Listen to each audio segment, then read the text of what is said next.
Oh, ito mga ka-2x2, mga ginagawang bilyaran dito. And nilinis na namin yung paligid. Napakalinis niyan. Ayan. Ngayon, nagmi-meeting yung mga tao dito para sa pangunguha ng sibawang. Uy, mga ka-2x2. Ayan, ka-2x2. Ito yung mga biday namin, no. Ayan, no. Pasapin, naka-ready, no. Ayan, no. Ayan. So maghihintay na lang kami ng oras, tapos aalis na. Aalis na kami. Ayan, paglalagyan. Sandata ng katarungan. Mapupuno mamaya yan. Ayan, pag-alis namin, Salagubang. kukuha ng salagubang. Later. Ito na mga ka-2x2. Tayo ay manghuhuli ng salagubang, o kung tawagin dito ay sibawang. Naglalakad kami ngayon papunta sa location kung saan naglalabasan ng mga salagubang. So mamaya bibidyo natin pag nagsimula na silang maglabas, pag nagsimula na silang lumabas. Ngayon maglalakad muna kami mga 10 minutes siguro, 10 minutes bago kami makarating. Ito na mga ka-2x2, nakakalubang ng space na pinagkukuhanan ng mga salagubang. So maghihintay kami ng type silim.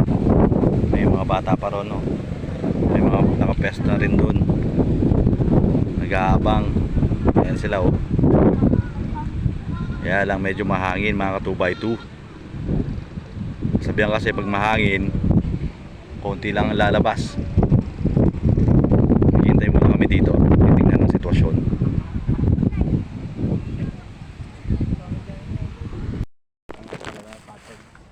So ito mga ka-2x2, nag-stop over muna kami dito kasi medyo umuulan at malakas ang hangin. Dito sa may Katagi number 3, kung makikita nyo, Katagi number 3 ito. Ayan, Katagi. Katagi number 3. So meron din Katagi number 4 doon, Katagi number 2, Katagi number 1 doon. So ayun na. So ayun na mga ka-2x2, nandito na tayo sa location, sa Talahiban. Medyo mga lumalabas-labas na rin, pa isa-isa. Ito si Brother Joel, nakabang din, may nakuha na ng isa. Ayun, may mga lumilipad-lipad na.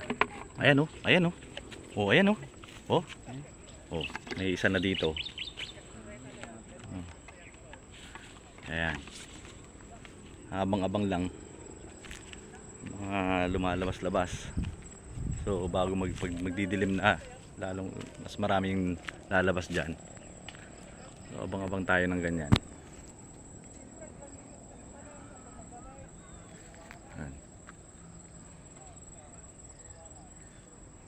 Ayan. Medyo konti lang yung mga kumukuha ngayon. Ayan, oh, ayan, oh, ayan, oh, lumilipad-lipad. So hintayin natin dumapo dun sa ating sandata. Ayan.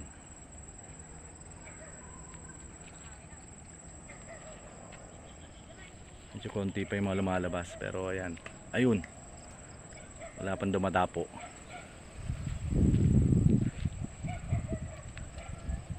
Ayan. So maghintay-hintay lang tayo ng konti. Mag-update po tayo mamaya kung may mga nakuha tayo. Hopefully marami. Hanggang dito muna mga ka-2x2. Ito mga ka-2x2, at pabalik na kami sa aming bahay. Medyo okay naman yung huli. Magbibilang tayo ngayon. Magbibilang tayo mamaya pagdating natin sa bahay kung ilan yung nahuli natin. At pagdidesisyonan natin kung ibibenta o pampulutan na lang. So 5 minutes na lang makakarating namin sa bahay. Ito mga ka-2x2, nakarating na kami. At ito yung mga nahuli namin. Medyo okay yung huli. Madaming mga lumabas. Ayan. Sandang piraso yun, mahigit yan. O, mga 100 perasong mahigit ito. Ito naman yung huli ni Brother Joel. Cute na cute. Mga 20 siguro na pieces yan. Ito naman si Brother Red. May pinakamagaling. Oh, ang galing oh. Oh, nakakawala pa nga. Hindi, ano to, alagain. O gagawin daw yung pet. Ayan, so ready na namin. Alisan ng pakpak at paa, ulo. Ready na, pang tampuluts. Babalik kami. Ito na, nabalatan na namin mga katuba ito. Magbibilang na kami. Kung ilan ang nahuli namin. The moment of truth. Tapos sa kakalaw. Kaya dumag na eh. Ikaw pa nita, bro. Ay, luto maun. Hindi, ikaw na iabok mo pinandiyan. Ano ka nawin na? Bigat. Bigat. Generator yung mga garap na bro. Mabalin nata bro. Pagtsagam. Pati nagbalat. Yan. Mabalin. Okay.